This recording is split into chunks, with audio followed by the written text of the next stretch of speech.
Okay, bros, we are here for your very special AEW, that's right, All Elite Wrestling Recap for the pay-per-view on Labor Day weekend known as All Out. Take it away. Okay, bros. I'm your host, Jimmy the Gibson, and we are here for a very special Labor Day weekend edition of the OK Bros Wrestling Recap, where we will be reviewing none other than AEW, that's right, All Elite Wrestling's All Out Pay-Per-View. Now, I'll tell you what, bros, I was able to watch this pay-per-view with a couple buddies, even though we usually recap NXT. Nah.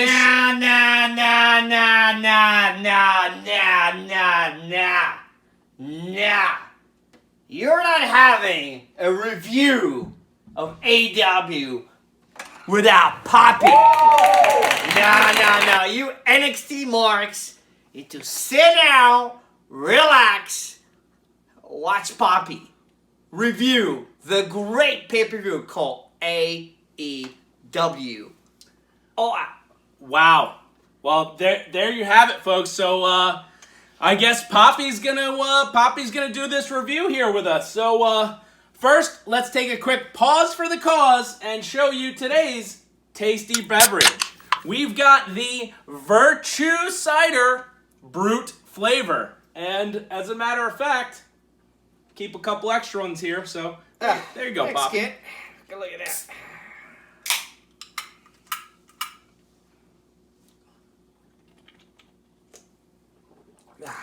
Nice. Okay. Well, let's get right into it here, bros. So AEW's All Out had a buy-in, their pre-show, and we're going to start off with the match between Joey Janela versus Serpentico. Poppy? What a good start to a pay-per-view. Again, we're just starting off slow. It's not the main thing. We're not the pay-per-view. We're at the buy-in. It's on YouTube. It's free to watch. Very enjoyable. Joey Janela, love the character. Serpentico, great start. A lot of moves here and there. But at the end of the day, who did win? Joey Janela hit that top rope elbow drop. 1, 2, 3. As he should. So just like we do on our NXT recaps, this is my show, so I'm going to give this a bro rating, and we're going to go with a 6.3 on the bro ratings. Coming up next on the buy-in, we had Private Party in tag team action against the Dark Order. That's right, Alex Reynolds and John Silver of the Dark Order. Poppy? Well, let's get something away. We are talking about the Dark Order. Wow. Great way to start. That's right. Now, Private Party. Love them. High flyers. A lot of energy. They kept going with their spots, and that's their thing. A lot of spots here and there. A lot of high flying. A lot of things going on. Hey, it's all about the party as long as it's private. Remember that. Private Party. Wink, wink. Very true. So at the end of the match, Private Party did hit their tag team move. Not sure what it's called, but they did defeat the Dark Order. But I have to say, I was very impressed with a couple back and forth tag team moves by Alex Reynolds and John Silver. We've seen these guys on the indies in a little bit. In Evolve, they were known as the Beaver Boys. These guys, very impressive. So, we're going to go with a 6.5 on the bro ratings. Now we go into the main show, AEW's All Out. We open up with the ever so popular tooth and nail match between Dr. Britt Baker, DMD, and Big Swole. Whoa. Dr. what? The role model, Dr. Britt Baker, DMD. Let's not forget the role model. Now, another cinematic matches that we have seen in 2020. As this is the year of cinematic matches. Now, as far as we know, Britt Baker was still injured, so we didn't see as much as we wanted to. At the end of the day, Big Swole won. Fortunately, it's okay. Britt Baker's still my role model. That's my girl. She lost. Big Swole won. What are you going to do? That's right. I'm also a fan of Dr. Britt Baker, DMD. The role model. However, the cinematic match was a little below expectations for my standards. So we're going to give this one we're still going to give it a solid 6.2 in the bro ratings. Moving on, we had the opening in-ring contest of the pay-per-view between the Young Bucks versus Jurassic Express. Super Kick Party! Gotta love the Young Bucks and Jurassic Express. Big fan of Jungle Boy and Luchasaurus. Come on. Just great. I mean, he's what, 64 million years old?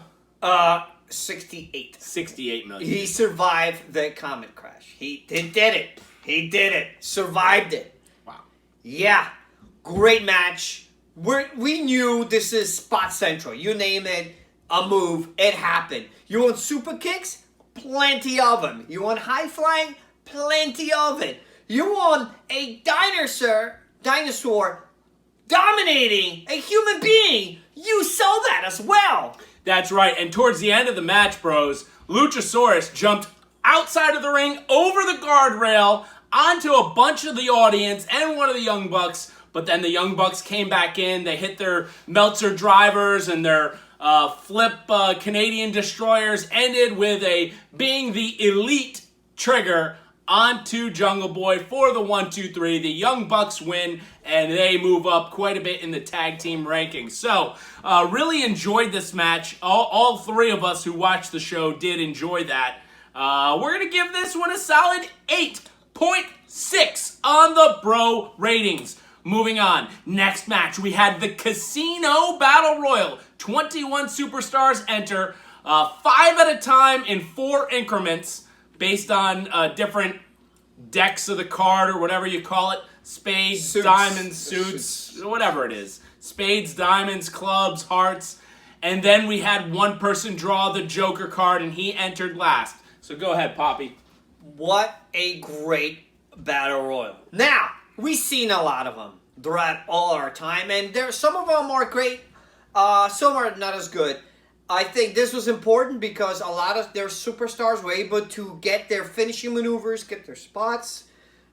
It was a lot of chaos, a lot of guys during the time, but everybody was able to get their spots, and that's important. Now, I will say this, a great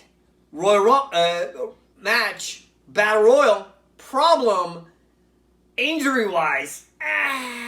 Yeah, speaking of spots, so there were 2 main spots in this match that were like almost cringe-worthy. So let's tell them who drew that Joker card. It was none other than Matt Cider, aka former WWE superstar Evan Bourne. Tell them about that one.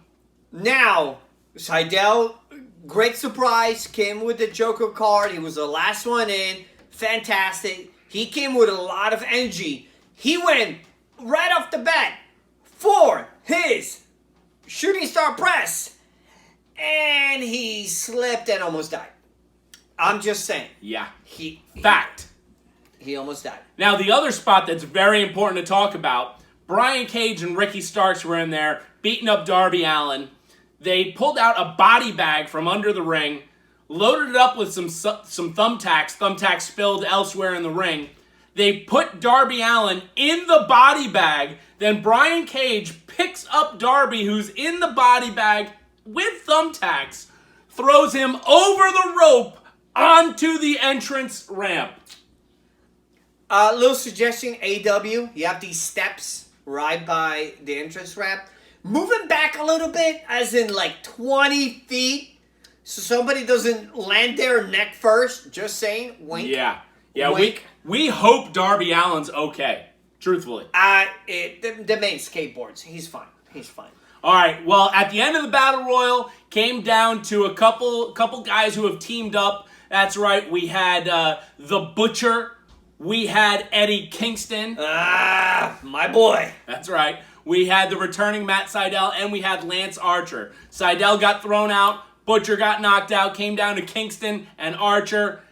And Archer knocked Kingston off the top rope to the outside. Lance Archer is your winner in this Battle Royal, and we're going to give this one a solid 7.1 in the bro ratings. Whoa. Let's add this rating for this match. We're going to give it 9.8 in the injury rating. That a lot of people got injured. Or we hope they did not, but it was. Hope they did not, but probably did not. Probably they did.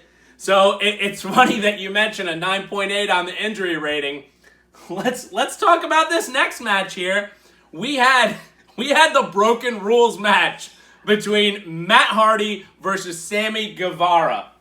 Go ahead. Can't wait to hear what you say about this one.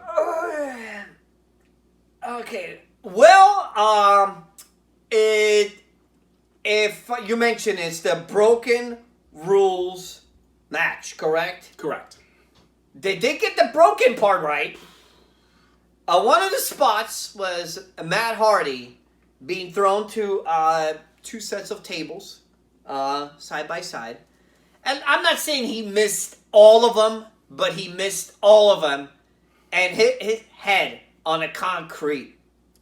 That right there should have been the end of the match. The only reason, and this is just my thought process, was if Matt Hardy didn't win the match, he was out of AEW.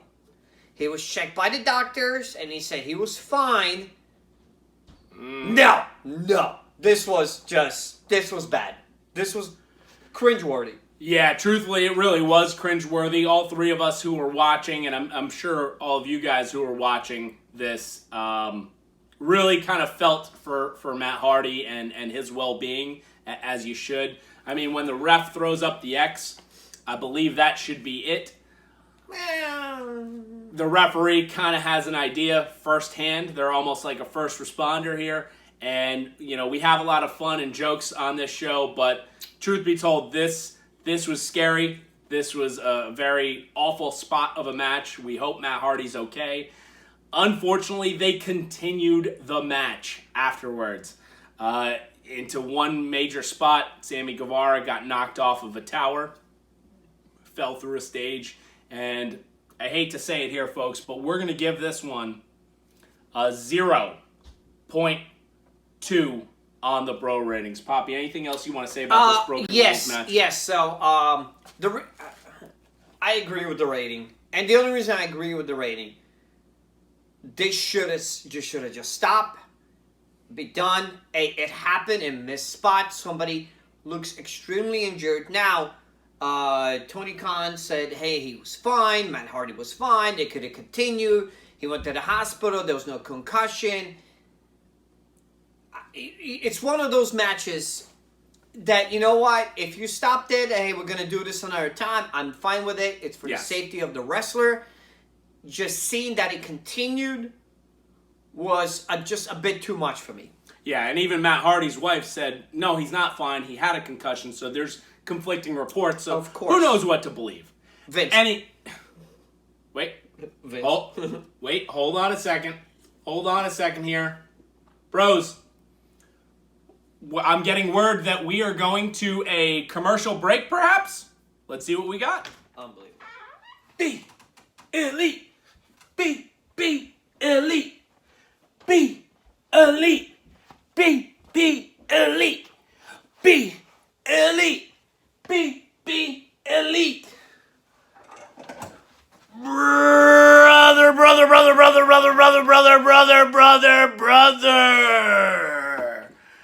That's right, brothers.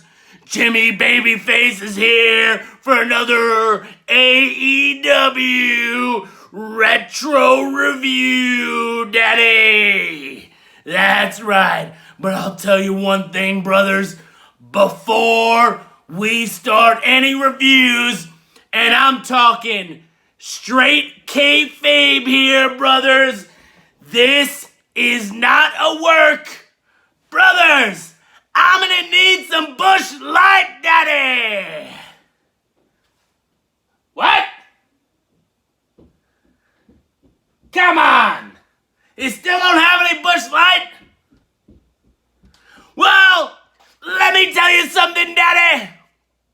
Jimmy Babyface is out of here, brother. And this, brothers, this is a shoot. All you Mizarks out there don't get to see Jimmy Babyface, Daddy. Tune in to next time, brother. I'm gonna get some Bush Light and Ico Pro. Unbelievable. I had to drink this whole thing. Yeah, I'm done. Well, while we're at it, let's take a second pause for the cause and show you the next tasty beverage. That's right, Virtue Cider Michigan Apple. There you go, Poppy. One for me. Cheers.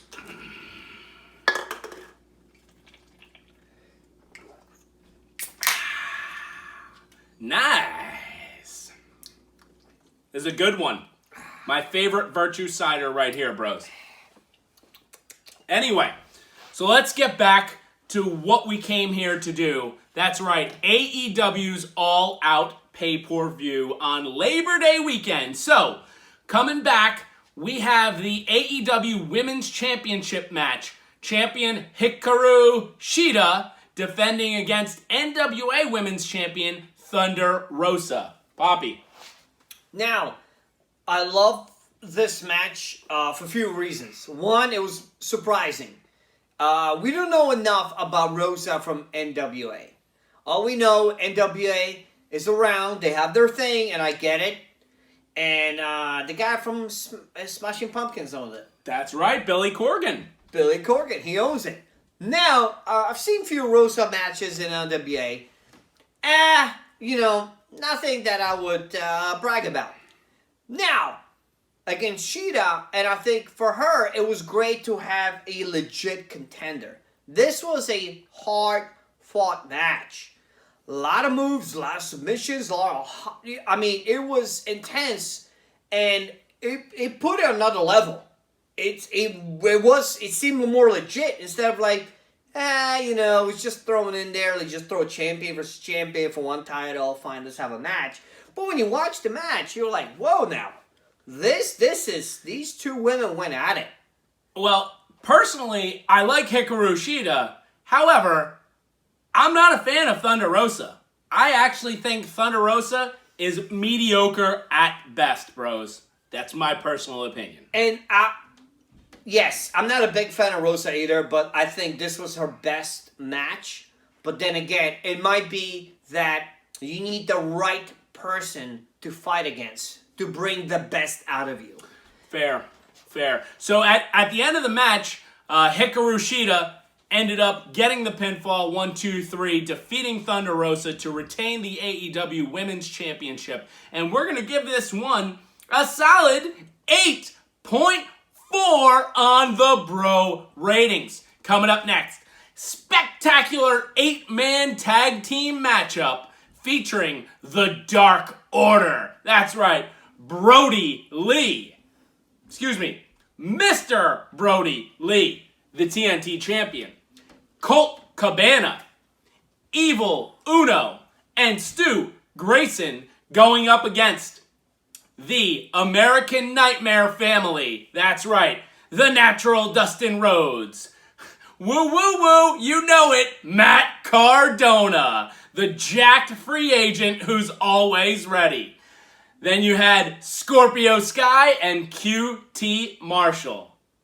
Take it away, Poppy. Okay, let's... whoa. Woo. Matt Cardona ready, yes. But for less than 5 minutes. Then he gasses out. I'm sorry. He looked exhausted at the end of the match. Now, Scorpio Sky, big fan. Wow. Just a show by itself. And Dustin, what is he, 53, 54? Somewhere around there. At least 69. I was going to say low 70s, but wow. Talk about a guy who's still got it in the ring. Amazing. And the Dark Order. Mr. Brodie Lee was trying to lead the team to victory. However, Colt Cabana, all he had to do was make the pin. Close the deal. It was right there for him. And he tried to do one more thing that cost him the match. Wait a second, Poppy. Are you part of the Dark Order? I'm not saying I'm part of the Dark Order. I'm just saying I respect the Dark Order. Okay, I trust you. I trust you when you say that. But let's talk about Matt Cardona. I mean, this guy is jacked.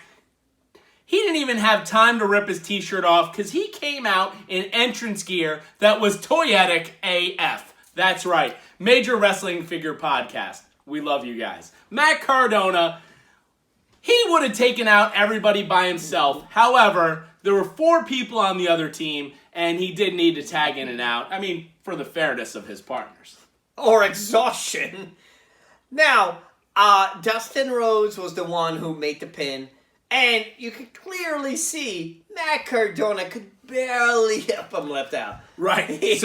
So Dustin Rhodes gets the pinfall with the most devastating move in all of sports entertainment, the surprise roll-up on Colt Cabana. Mr. Brodie Lee freaks out afterwards, and the American Nightmare family celebrates. I think the key to this match was having one Matt Cardona on their team. So, with this being said, bros, we're going to give this one a solid 7.3 on the bro ratings. Coming up next, we had AEW Tag Team Championship with the team of Kenny Omega and Hangman Adam Page defending the titles against FTR. That's right. We're talking about Dax Wilder and Cash Wheeler. FTR. Poppy. Right off the bat, can we just call FTR Dax and Cash? Just to make it simpler for everyone. I like it. I think straight to the point, Dax and Cash, boom, done. Like FTR, got it, no problem. So let's get that out of the way first. Can we call them the Revival? Oh, whoa, fuck the Revival. Wow! Whoa. Now I gotta pull that drop down and say this video is not made for kids because of what you just said. Oh, no, Cody was right. Now, we're talking really fantastic tag team wrestling. We have Kenny Omega and Hangman Page. Just really great tag team. You know what? They always surprise me. They're not supposed to be a great tag team. They just seem like a throw-in. And FDR just bringing the old school heel tag team wrestling. It's just great. With Tully Blanchard in their corner. Love just that. Great. I just great. I love AEW using up the legends. They're just there for, support and things like that. They're not the main thing. They're just helping, They're managers. They're managers. They're solid managers. Yes, not advocates. Let's not call them advocates. Fair. No. And it was just a fantastic match. Everybody had their spot. Yeah. Unfortunately, At the end of the match, what happened? They went for that buckshot lariat V-trigger combo that Kenny Omega and Hangman Page do. But one of the guys in the Revival ducked Hangman Page through a clothesline. Looked like he tore his rotator cuff. It looked fantastic. He fell over or whatever. Then Kenny Omega, they tried to do something again. Kenny Omega actually hit the V-trigger on Hangman Page, knocked him out, and then the Revival threw Kenny Omega out of there.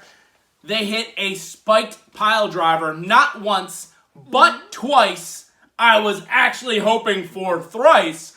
And your winners and new AEW Tag Team Champions, FTR, a.k.a. Dax, and Cash. Yes. So, we are going to give this one a... Wait for it. Don't be upset when you hear it.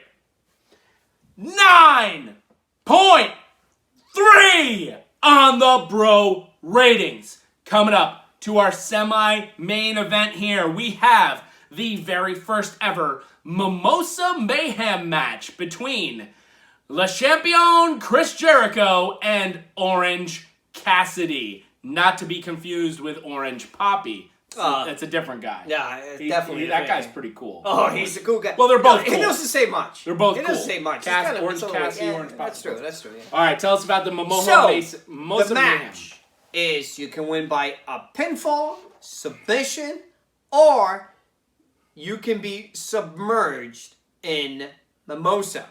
They had two giant tanks on both sides of the ring with Mimosa. And Mimosa is? It's orange juice and champagne. Ah, okay.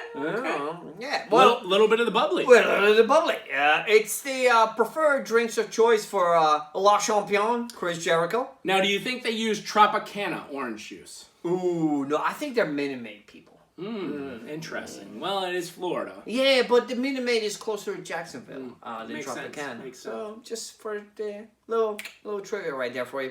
Now, Orange Cassidy from Stewartsville, New Jersey. Maybe local guy. Maybe from Northwest Jersey. We do not know. Not confirmed. Confirmed! We heard it here first. Not confirmed. Now, this was a very unusual match where you didn't know, what they're trying to do. There's so many spots. There's two giant tanks outside the ring. When was the last time we seen two giant tanks outside the ring? Never. We had a hug match before, like back in the 90s. Yeah, never. But that was way outside the ring. This was right outside. There was even one spot in this match where Jericho was on the outside on one of the stages that held these two tanks, and he was ducking and dodging. It was almost as if he was walking a tightrope as to not fall into these tanks. Then, towards the end of the match, Jericho is on the top rope. Orange Cassidy's working him over, and then hits a big Superman punch, and Jericho dives right in. Now, let's get something out of the way. 1, Orange Cassidy needed this win. 2, put him in another level. Hey, you're 2-1 against one of the greats, Chris Jericho. And, hey, who does better Superman punch than Orange Cassidy? Name other person. Fair. You can't name it. Fair. So while the actual wrestling was pretty good, you did what you could with that type of match. So, Orange Cassidy submerges Jericho in the Mimosa Mayhem. That's right, a little bit of the bubbly. And as we found out, Minute Maid orange juice right here. You heard it here, folks. Spoiler. Minute Maid orange juice. Confirmed. Freshly squeezed. We're going to give this one a solid 7.7 on the bro ratings, leading up to the main event of the evening. The AEW World Heavyweight Championship. Your champion, one Jon Moxley. Your challenger, MJF. That's right, Maxwell Jacob Friedman. Go ahead, Poppy. Now, I think, and this is something maybe Jon Moxley should learn over time, why I love his from the audience entrance. I love it. He looked exhausted by the time he got there. Or maybe just a little bit winded. Save your time, just get by the entrance ramp, cool, go in, start the match. By the time he got there, it was a solid 2-3 minutes. I was thinking this was longer than an Undertaker's WrestleMania entrance, personally. Wow. That's we're talking about 18, 19 minute entrance. Wow, we're talking Undertaker entrance. Time limit. Wow. Yeah. Wow. So, the match itself, it was brutal. MJF showed his other side. When he was brutal, he was attacking, He knew what he had to do. He was vicious. He went after John.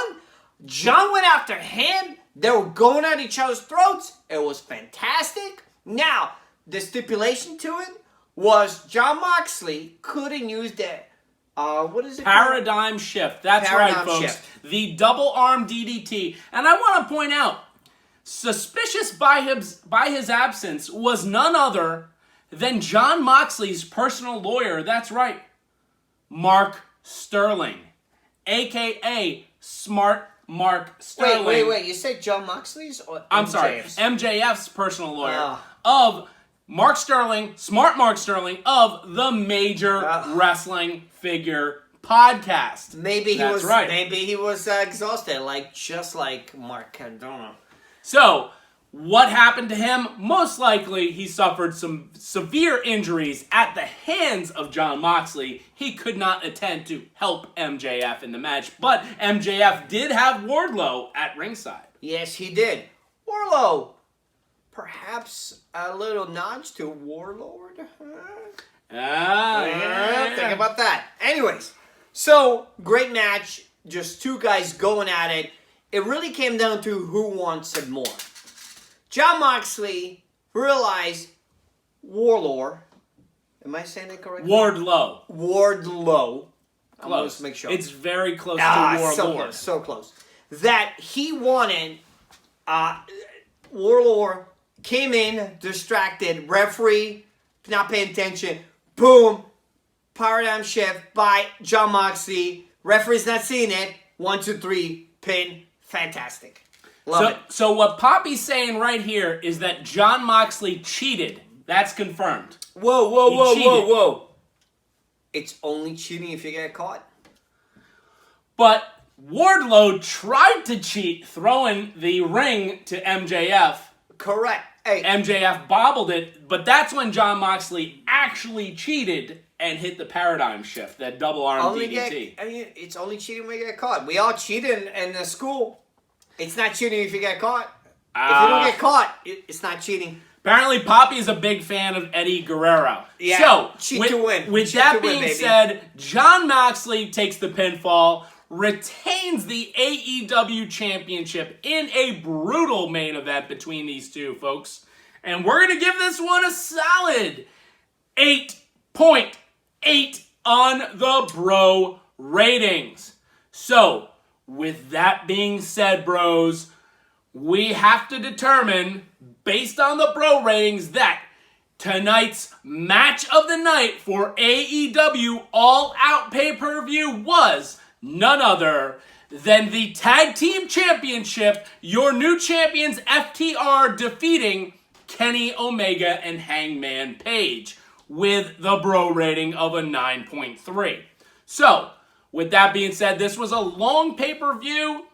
Kudos, cheers to all you bros who actually watched this show out there. It was 11 matches. That's right, 2 matches on the buy-in pre-show and then 9 matches on the main show. With that being said, your average Bro rating of the night is a 6.95. Now, keep in mind, bros, we did have that Matt Hardy. Hope that he's okay. 0.2 Bro rating. He's fine.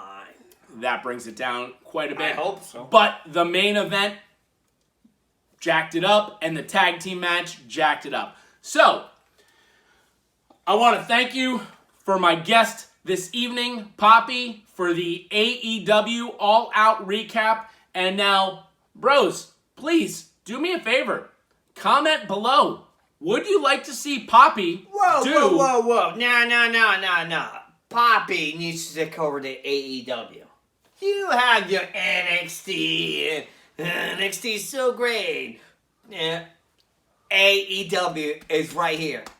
Poppy got this. Don't worry about bros. Poppy got the AEW. You take care of the marks with the NXT. We're NXT fans. We're not marks. AEW, NXT marks, no problem. It would be AEW marks, not NXT marks. No. All right. AEW. Well, I'll tell you what. All elite. Elite. I'll tell you what, bros. Maybe this is a sneak preview to come. Maybe in a few weeks, Poppy's going to do your AEW recap. I will continue to do your NXT fix. After all, I'm your host, Jimmy the Gibson, and this is the OK Bros Wrestling Recap. Now, thank you for watching. Please like, comment, and share this video, subscribe to the channel, and tune in to another edition of OK Bros for NXT